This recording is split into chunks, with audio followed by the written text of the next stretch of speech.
Une taxe ou une contribution des plus fortunés, c'est donc l'une des pistes évoquées par le Premier ministre pour tenter de convaincre une partie de la gauche à voter la confiance au gouvernement. Et c'est une question, c'est vrai, qui revient dans le débat. Alors qu'en pensent les premiers concernés et que répondent-ils aussi à cette petite phrase qui fait beaucoup parler? Les boomers sont-ils responsables de la situation actuelle, comme l'a suggéré François Bayrou? Dorothée Lachaud avec Amaël Brignoli et Léa Punier. Taxer les Français qui touchent les plus hauts revenus, c'est l'une des propositions du Premier ministre pour ramener le budget à l'équilibre. Sur le vieux port de Marseille, Maxime Hugonnet, chef d'entreprise, n'y est pas opposé, mais à certaines conditions seulement.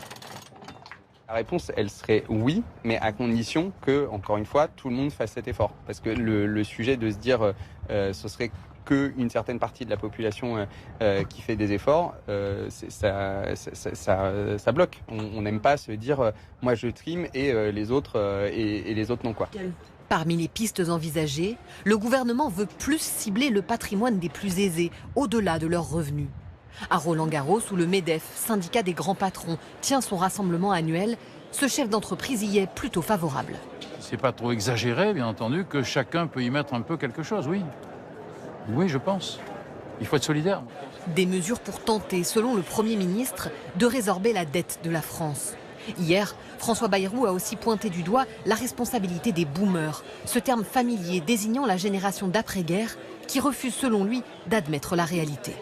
Tout ça pour le confort de certains partis politiques. Merci. Et pour le confort des boomers, comme on dit, qui, de ce point de vue-là, considèrent que, ma foi, tout va très bien.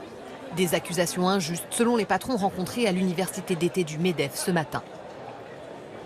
Je ne suis pas boomer, donc mais non, plaisanterie mise à part, je pense que c'est une accumulation. Il faut pas incriminer une génération en particulier. À mon avis, la dette, elle est la faute d'un petit peu tout le monde. Je pense qu'on en est tous conscients.